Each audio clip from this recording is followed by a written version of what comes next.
the first thing I need to do is take all of the old greenery and bows and such off of this wreath form.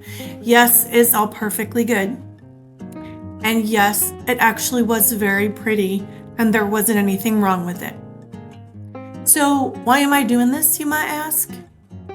Well, number one, I was tired of the wreath having these things on it every fall because I had used it numerous falls in its former form. Also, number two, it occupied a very sentimental place in my heart with my life with Big Daddy, and it was hard to look at it. So I knew she had good bones. I knew I could just simply reuse it, so I just took everything off, including the majority of the hot glue. After I got it all clean, I started assembling the new pieces that I got from the Dollar Tree. Now, full disclosure, I kind of had an idea of what I wanted it to look like while I was standing in Dollar Tree. So I was able to pick out a few florals that matched what I was seeing. But I also made this up as I went along, if you will.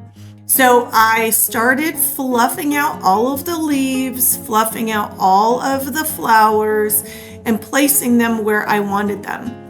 Initially, I was going to leave the center blank and put a bow there.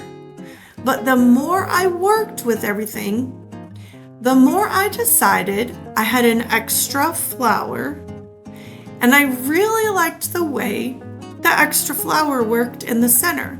So then I arranged the flowers on the left and the right, making room for the flower in the center. It's important when you do these things to have balance visually on each side. I like things to be the same.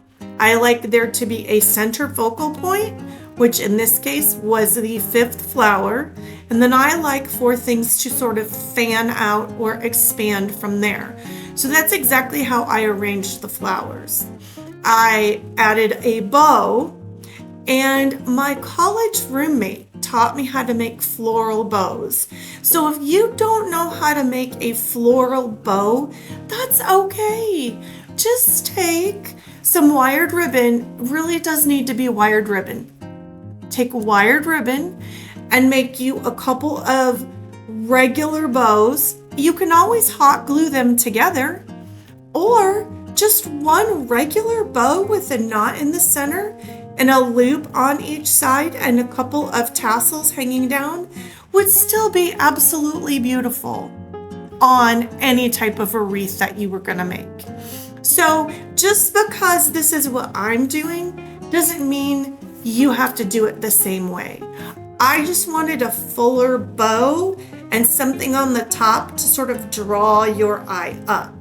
Then the last thing I'm adding is a scrap of the wire ribbon to make a loop to be able to hang the whole thing on my door. Voila! Isn't she beautiful?